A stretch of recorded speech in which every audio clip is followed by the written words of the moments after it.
Boa noite, pessoal, tudo bem? Hoje nós estamos na nossa aula número 14 de Economia Política. Nas últimas aulas a gente veio conversando bastante sobre a forma de produção capitalista, né? Então a gente entendeu como que funcionava todo o processo de produção, de acumulação de riqueza, e que isso acabaria gerando uma exploração da mão de obra, né? Na qual, até aquele momento, toda a mão de obra que se tinha disponível era aplicada para a produção de mercadorias. Por mais que tivesse tecnologias, tivesse outros meios, inovações para o período, né, até então, para facilitar a produção e aumentar a produção, basicamente era a mão de obra que estava inserida. E que dentro de um contexto social, essas pessoas estavam divididas dentro da sociedade entre os que detinham capital, quem detinha terras para alugar e quem oferecia a sua mão de obra, oferecia o salário. Então, a gente já vem nesse debate ao longo das nossas últimas aulas e a gente vem a entender que naquele período como que impactava essa exploração de mão de obra. A gente entendeu também que, por ser a única fonte de renda dessas pessoas, o salário, né, que é a única forma que elas tinham de oferecer ter alguma renda para poder para ter subsistência, ela precisava vender a sua mão de obra, que até então era a única coisa que ela tinha. Então a gente começou a perceber que essa sociedade estava baseada em pessoas que detinham capital e contratavam essas mãos de obra, essas pessoas, para poder trabalhar na sua empresa. Então, hoje a gente vai começar a perceber alguma coisa sobre lucro, salário, e como que isso foi impactando também na sociedade, como esse aumento da produção, que foi gerando cada vez mais mercadorias, e a gente viu a questão do fetichismo da mercadoria, né, que a gente viu que a sociedade começou a perceber a mercadoria como, não só como necessidade, mas como algo de luxo, né, você ter, não só por necessidade, mas você precisar comprar, né, mostrar que a sociedade tinha mudado seu ponto de vista sobre a produção gerada pelos capitalistas.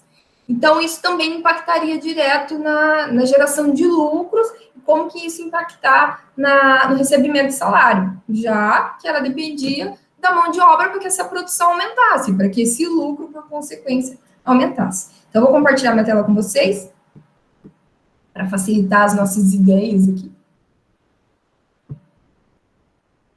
Opa!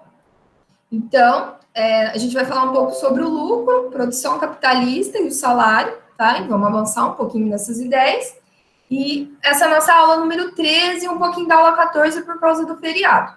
E eu marquei a prova de vocês para o dia 5/10, tá? Mas isso a gente pode negociar também a data, se alguém tiver algum compromisso e tal. E a gente também vai estudar a forma da prova. Mas para vocês já irem se preparando de acordo com os conteúdos que vieram depois das férias, tá? Que são as aulas todas ao vivo, vocês já vão dando uma olhadinha, tal, vendo se precisa fazer alguma atividade, conforme a gente já deu uma conversada antes, tá bom? Se alguém que está assistindo depois a aula e não conseguiu fazer alguma atividade, fala comigo, volta, eu consigo abrir para fazer atividade. Ah, professora, eu faltei alguma aula, posso mandar o resumo? Pode também, tá? Só me passa o resumo por e-mail que eu considero a presença, tá bom? Então, vamos continuar com a nossa aula. Então, a gente viu as formas de como o dinheiro circulava na economia. Então, quando a gente fala em lucro, ele é o objetivo da produção capitalista. Então, o capitalismo começou a perceber que com o aumento da produção ele conseguia arrecadar mais. Então, essa percepção de lucro que veio com o aumento da produção capitalista. Então, esse seria o objetivo principal de quando aumentasse a produção, ou seja, ter mais lucro. Então, no modo de circulação capitalista, o que o produtor visa é obter mais dinheiro, que é a fórmula que a gente viu também nas outras aulas, de dinheiro, mercadoria, dinheiro acrescido, ou seja, que é o dinheiro que eu ganho com isso, e a mais-valia. Por que a mais-valia? O que foi que a gente comentou? A mais-valia é o valor do produto, ter contido no valor do produto a mão de obra. Então, a gente já viu nas ideias de Adam Smith que a mais-valia, que essa teoria, nada mais é que o custo do produto, a maior parte do custo do produto estaria acrescida à mão de obra. Então, quando se começa a perceber o capitalista que ele vai ter lucro, ele percebe que ele tem o dinheiro, ele produz a mercadoria e ganha um dinheiro acrescido, com a mais-valia junto. Então, isso vai expressar o movimento do capital, que esse seria o ponto de partida com o dinheiro que vai adquirir mercadorias e conquistar mais dinheiro. Ou seja, o capitalista tem dinheiro, ele produz mercadoria e ele vai ganhar mais dinheiro quando ele vende esse produto. E isso vai ser acrescido mais-valia. Por quê? Porque quando eu vendo um produto que tem a mão de obra, eu estou pagando um salário. Vocês concordam comigo?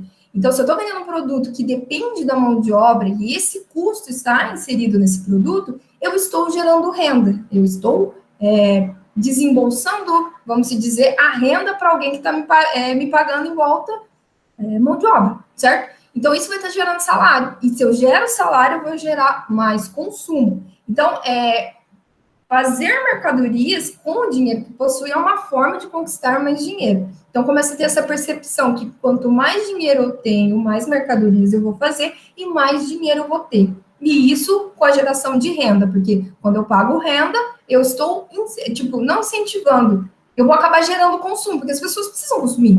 Por mais que seja a renda baixa, ela vai precisar comprar essas mercadorias. Então, quando eu estou pagando uma renda, um salário, ela está consumindo. Então, nesse movimento, o capitalista entra com o dinheiro que investe em um modo de produção e força de trabalho que produz mercadorias. Vende-as com um valor acima do que investiu e isso compõe o seu lucro. Então, você pode perceber que é aquele ciclo que a gente já comentou anteriormente. Então, ele tem a modo de produção, o dinheiro, coloca a força de trabalho, produz a mercadoria e vende por um preço maior. Então, ele vende num preço maior do que ele investiu e isso acaba compondo o seu lucro. Então, e essa busca pelo lucro, ela não tem nada de natureza moral. Então, não procura por um ser egoísta, ambicioso. Ela trata-se da função social do capitalismo. Então, quando a gente fala de lucro, nesse momento, pensando em sociedade, ele não está falando da natureza moral. Então, como a gente já viu em algumas aulas, quando se fala assim, se é moral ou não eu ter muito lucro, quando a gente viu na história econômica, né? No qual já era determinado que, tipo, se você tivesse muita riqueza e não compartilhasse essa riqueza com obras ou com fé, como a gente viu em alguns momentos, isso acabava impactando na moral. Mas nesse momento, não. Ela não tem nada de moral. Então, ela não é, tipo, vindo ser egoísta, ambicioso. Ela vai vir nesse momento como uma função social do capitalismo. Então, o capitalismo dentro da sociedade, sua função dentro da sociedade é gerar o lucro. Não tem nada a ver com moralidade, como a gente já viu anteriormente. Então, como o modo de produção capitalista é a força motriz, a busca pelo lucro é interminável, a não ser, e não pode ser entendida com os traços psicológicos. Então, sempre vai aumentar. Quanto mais aumenta a produção, mais vai aumentar a busca por lucros. E isso vai ser uma coisa interminável. Então, não tem nada a ver com perfil psicológico, com moral, nada. Então, quando a gente vê essa parte da sociedade, é como se fosse uma consequência da produção capitalista. Quanto mais ela produz, mais lucro ela vai ter, certo? E o lucro capitalista, porém, ele não deve ser a diferença entre o preço de compra e o preço de venda, a corrente na esfera da circulação. Então, quando a gente fala de lucro do capitalista, a gente provém de um acréscimo de valor quando o capitalista obtém o D, né? O D apóstolo, né? O D1, que vem do excedente econômico. Então, quando a gente percebe que não é somente o débito e o crédito do capitalista, mas assim, o que ele ganha de excedente econômico é a forma que ele está obtendo o lucro. Então, ele não vai ter o lucro somente quando ele, tipo, eu paguei R$5 por essa garrafinha d'água e eu estou vendendo ela por 10. Não é somente isso, mas sim é o lucro acrescido. Mesma coisa para produzir. Para produzir a garrafa, produzir os rótulos e envasar a água dentro da garrafinha, eu vou pagar 5 e eu vou vender a 10. Então, tipo, essa não é somente essa diferença, mas vai ser o lucro acrescido, o valor acrescido, né? Então, é o D vírgula, que é o dinheiro que está entrando a mais, que é o excedente econômico. Então, o dinheiro em só si, esse valor, não é o capital. Ele vai ser capital apenas quando compra força de trabalho e outras mercadorias para produzir outras mercadorias, que serão vendidas por mais dinheiro. Então, você não pode, nessa situação, quando começa a ter essa percepção, um minutinho. Quando começa a se ter essa percepção de produção capitalista, ou seja, quando eu percebo que o lucro, que anteriormente nós estávamos falando, que o lucro é quando ele tem o D acrescido, que é o dinheiro, o excedente econômico, ele começa a perceber que o capital em si, ele não vai ser tão importante quanto o capital acrescido. Por quê? Porque o capital acrescido é quando eu coloco a mais-valia, que é a força, né? A força da mão de obra dentro da minha produção, para que eu possa produzir mais mercadorias, ou quando eu compro uma mercadoria que eu possa vender ela mais cara. Então, eu vou, vamos dizer, eu vou estar gerando capital quando eu consigo ter o excedente econômico dentro da minha produção. Então, o dinheiro investido na compra dos meios de produção é o que se chama de capital constante. E com outra parte, o capitalista compra a força de trabalho dos operários. Então, com esse capital, eu vou comprar os meios de produção, que seria meu capital constante, que seriam toda a matéria necessária para que eu possa produzir. E a outra parte desse capital, eu vou comprar a força de trabalho dos operários. Então, quando eu estou falando de produção capitalista com a mais-valia, não é somente a forma que eu estou produzindo e não somente a mão de obra inserida, mas sim eu vou ter nesse momento capital constante e depois, juntamente com a mão de obra dos operários. Então, somente quando eu tenho os dois que eu vou ter os meios de produção completos. Então, com uma parte do meu capital constante, eu vou comprar os meios de produção e com a outra parte eu vou comprar a força de trabalho operário, né? A mais-valia. Quando a gente fala de capital constante, vem muito na cabeça da gente, né? Que é aquela coisa que é os gastos constantes da empresa, né? Custo fixo. Então, quando eu tenho esse gasto constante, esse custo fixo, nada mais que os meios de produção. A gente vincula um pouco com isso. E a outra parte do capital, ele vai estar investindo em mais-valia. Por isso que é um modo de produção capitalista e produção de mais-valia. Essa mercadoria, a força de trabalho, considerada especial, tem o mesmo valor que as demais, pois sem essa ele não pode produzir. Então, por isso que ele divide em duas partes. Então, ele não pode produzir nesse momento sem ter a mão de obra. Então, para que a produção ocorra, eu tenho que ter o capital constante e tenho que ter a força de trabalho, que é também um fator, uma parte da produção muito importante. Então, por mais que nesse momento a gente percebeu a exploração da mão de obra para que houvesse essa geração de lucro, a gente começa a perceber que o capitalista tem essa noção de que sem a mão de obra ele não consegue produzir mais, ele necessita tanto dos meios de produção quanto da mão de obra para poder produzir cada vez mais e aumentar o seu lucro. Então, primeiro, quando a gente fala em produção capitalista, do mais-valia. O valor das mercadorias corresponde ao tempo social gasto para produzi-la. Ou seja, eu não vou pôr o valor da mercadoria somente com a mão de obra inserida, mas o tempo gasto para produzir. E como a gente vê isso? O seu valor não variará no processo de produção, ele apenas será transferido. Se o capitalista já possui os modos de produção e a força de trabalho, também corresponderá ao capital constante. Lembrando que a força de trabalho é a mercadoria, portanto, seu salário vai ser medido da mesma forma, pelo tempo socialmente determinado para produzir os bens.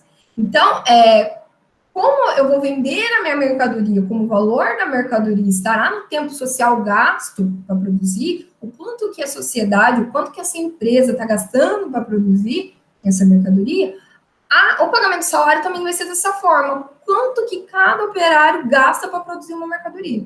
Então, começa a ter essa percepção de que, beleza, eu estou colocando o preço da mercadoria pelo tempo social gasto, então eu também devo pagar o salário dessa forma. Então, ele vai perceber que ele precisa da mão de obra, mas ele vai pagar da mesma forma que ele vai vender a mercadoria.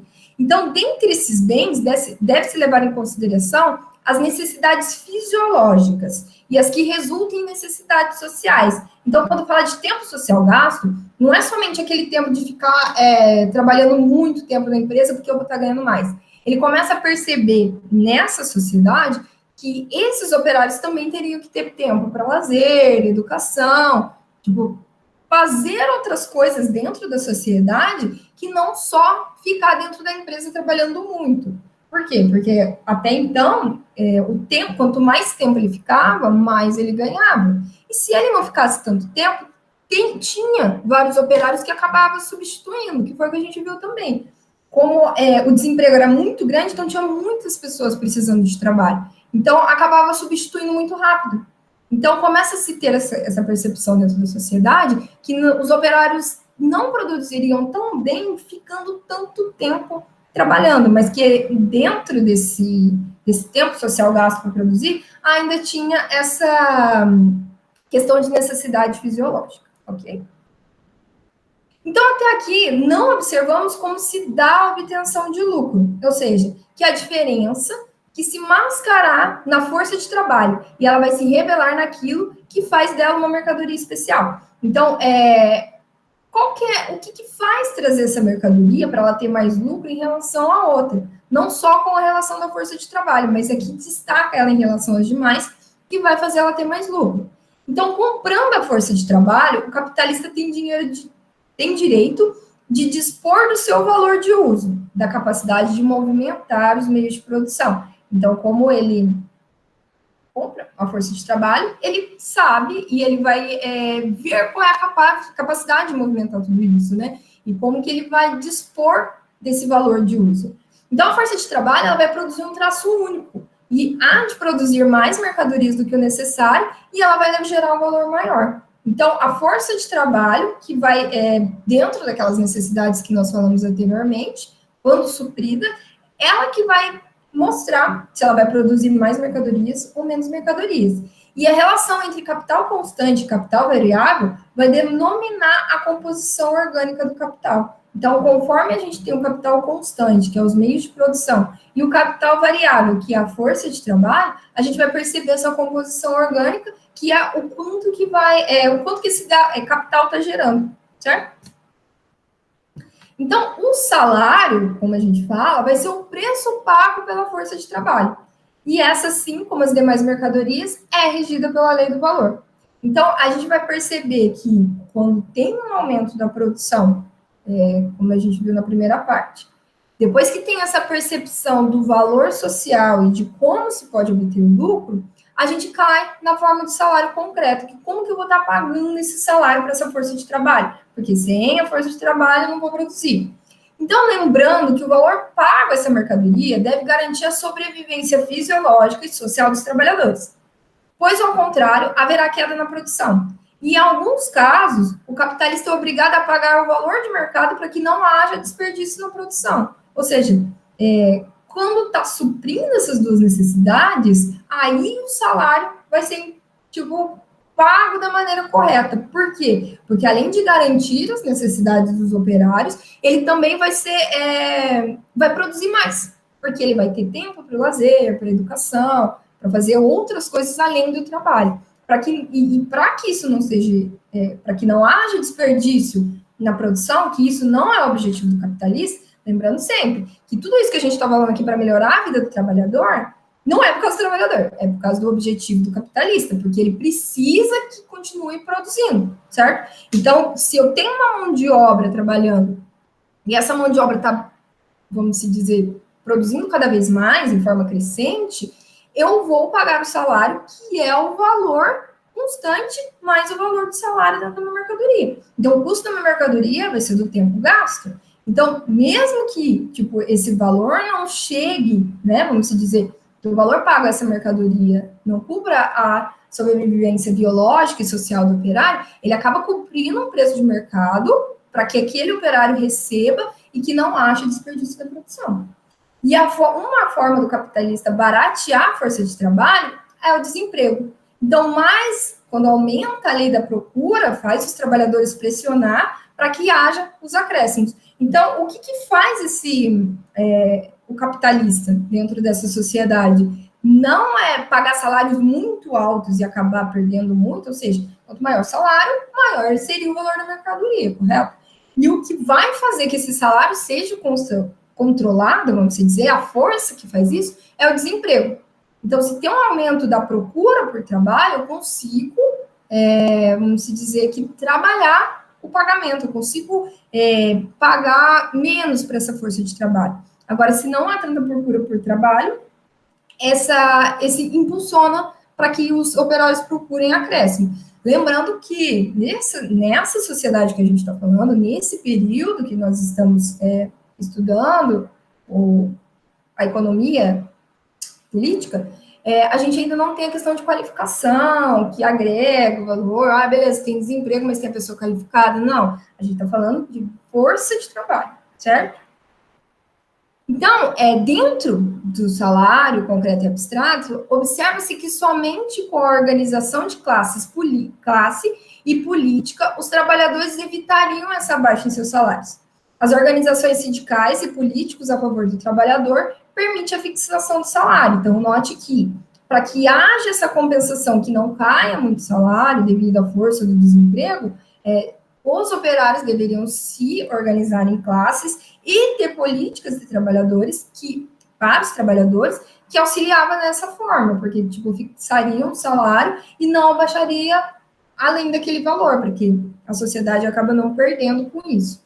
Então, existe uma diferenciação do trabalho, pois cada ser social traz consigo diferenciações da sua força de trabalho e entenderemos isso diferenciado do trabalho de concreto e de trabalho abstrato. Então, vamos tentar, nesse momento, a gente tenta perceber qual vai ser a diferença, então, do trabalho concreto e do trabalho abstrato, já que a gente não tem a qualificação, certo? Com um determinante que vai aumentar ou diminuir o salário dentro de um teto fixo. Então, o trabalho concreto é o que cria o valor de uso, que é útil, certo? Que vai ser o útil aumentar a produção. Então, esse vai ser o trabalho concreto. E o trabalho abstrato, ele vai caracterizar pelo valor de troca. Então, quando tiramos a particularidade das propriedades do produto e o colocamos numa linha de trabalho em geral. Ou seja, quando, se é uma linha de produção onde várias pessoas executam uma atividade para que chegue no produto final, esse seria o trabalho abstrato. Por quê? Porque eu não faço essa garrafa de água inteira sozinha para eu ter um valor útil para dizer, não, eu preciso desse trabalho porque dessa pessoa, né, trabalhando, porque ela vai produzir a garrafa inteira. Não. Então, quando eu tenho um trabalho concreto, um valor útil, que a pessoa só é envolvida numa atividade, eu vou ter um tipo também de salário. E quando eu tenho um salário abstrato, que eu tenho várias pessoas na mesma atividade, que lá no final da produção vai chegar a atividade pronta, o produto pronto, eu vou ter o trabalho abstrato, ok? Então, disso pode-se concluir que o trabalho abstrato só é possível na sociedade em que a economia mercantil baseia-se nas trocas e, como tal, se universaliza. Ou seja, quando eu tenho um aumento mercantil de troca, fica mais fácil de perceber esse trabalho abstrato. E dessa forma, como no modo de produção capitalista, existe a universalização da força do trabalho, o mesmo é considerado abstrato. E nessa dinâmica de trabalho humano abstrato, que gera as mercadorias. Então, a gente vai começar a perceber que cada vez mais vai aumentar o trabalho abstrato, porque a gente está na forma de produção capitalista, e nessa forma de produção, o trabalho abstrato aumenta. E cabe destacar que existem as hierarquias salariais, onde o trabalho é composto, feito por profissionais qualificados, que se sobressai ao realizado pelo trabalho simples. Então, diferente no modo de produção, a gente vai ter daí essa questão de hierarquia social. Por quê? Porque ele vai ter os profissionais qualificados para fazer outras atividades, certo? Então, quando eu tenho essa relação de trabalho concreto e abstrato diretamente ligado à produção, eu vou ter os salários. E quando eu tenho profissionais qualificados, nesse momento que a gente coloca a qualificação, a gente vai ter uma hierarquia salarial, que é o que a gente vê até hoje. Então, você consegue ver as diferenças salariais.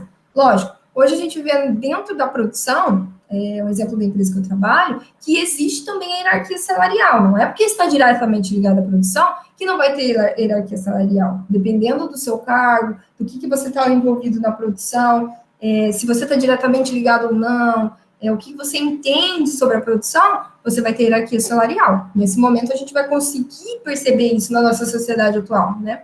Mas antes, a gente ainda não tinha isso, ok? Então, a exploração do trabalhador vem quando a jornada de trabalho, que a gente pode destacar, em 2 períodos, quando vai aumentar essa jornada de trabalho. Então, o trabalhador produz o equivalente à sua reprodução, que é o valor do salário, e produz o valor do trabalho excedente, que é extraído pelo proprietário. Então, depois de tudo que a gente comentou, da forma de produção capitalista, do lucro gerado e da forma dos salários pagos, a exploração do trabalhador vai aparecer na onde? Que se até agora a gente estava comentando aqui sobre, que dentro dessa mercadoria, o valor social dessa mercadoria, teria o valor do salário, certo? Então, quando que vai ter essa exploração do trabalhador?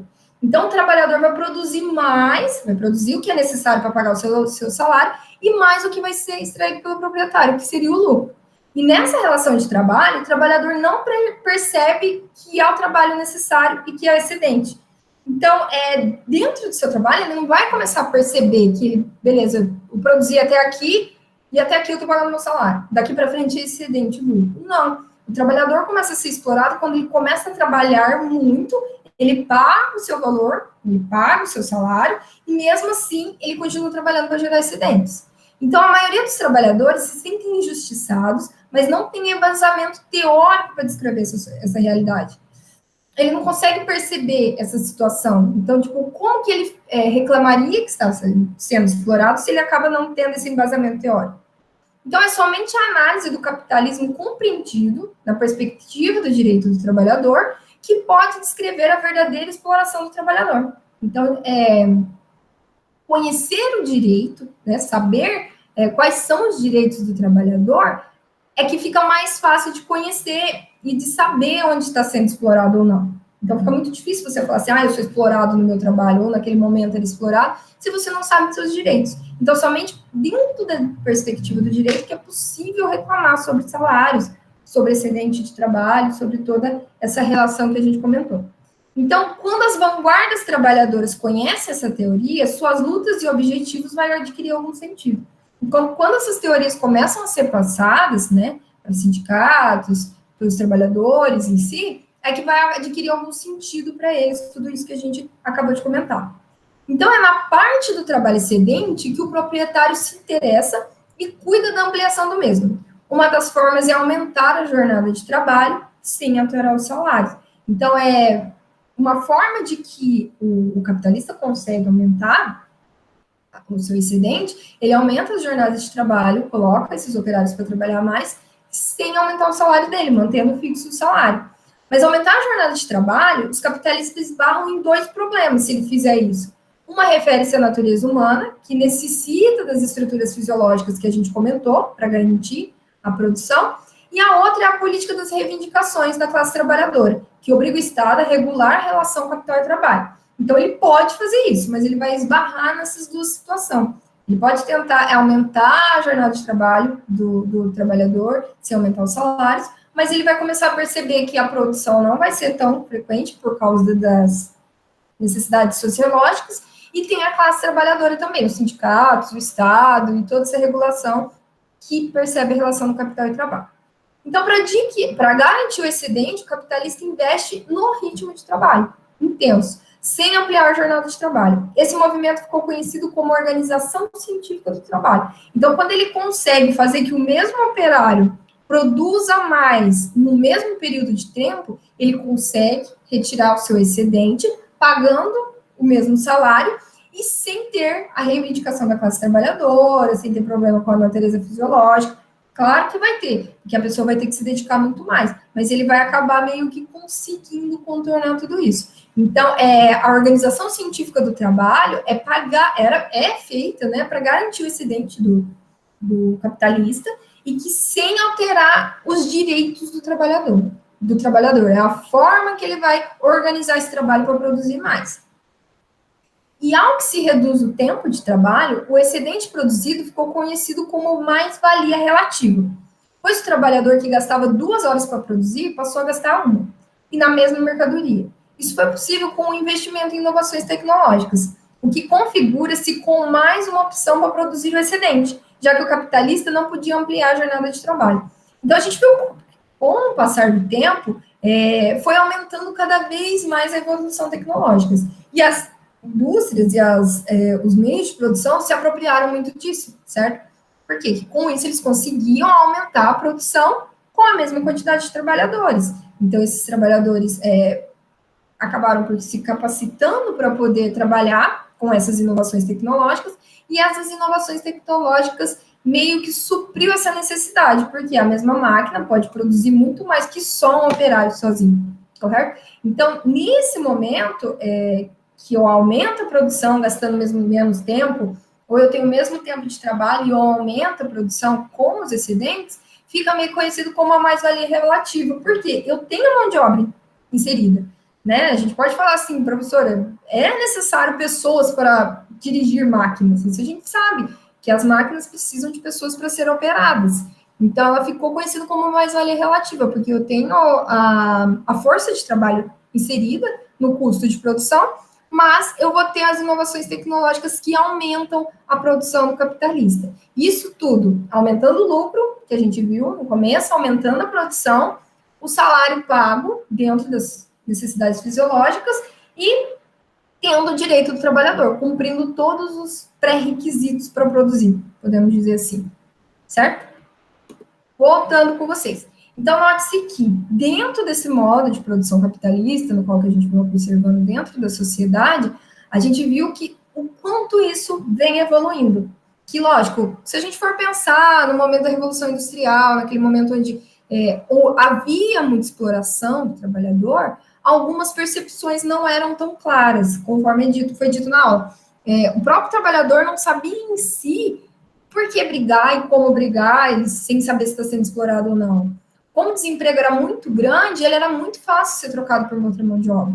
E isso ele explorando cada vez mais. Mas com o tempo começou a se perceber que para aumentar o lucro, eu tinha que aumentar a minha produção. E para aumentar a minha produção, eu precisava de pessoas ativas, cumprindo as suas necessidades fisiológicas e pagando salários dentro do valor de uso, certo? Então, com o valor de uso do meu produto e de pessoas inseridas socialmente, era possível, sim, eu manter pessoas trabalhando e gerando cada vez mais.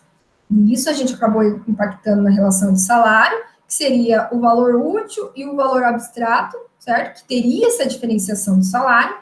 Com o passar do tempo, a gente viu a hierarquização dos salários, ou seja, quanto mais qualificado, quanto mais profissionalizado for esse trabalhador que está oferecendo sua força de trabalho, mais ele vai estar ganhando, mais hierarquia eu vou ter, essa diferenciação do salário.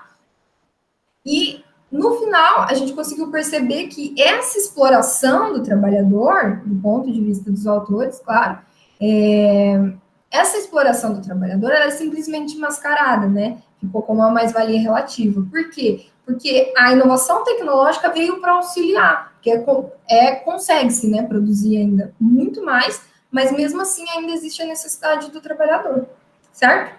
Pessoal, não se esqueçam de fazer atividade. Se tiverem alguma dúvida, a gente vai conversando. E se não conseguir assistir a aula, me manda uma resenha, alguns comentários sobre a aula, para considerar a presença de vocês, ok? Então, muito obrigado, tenham uma boa noite e até a próxima aula.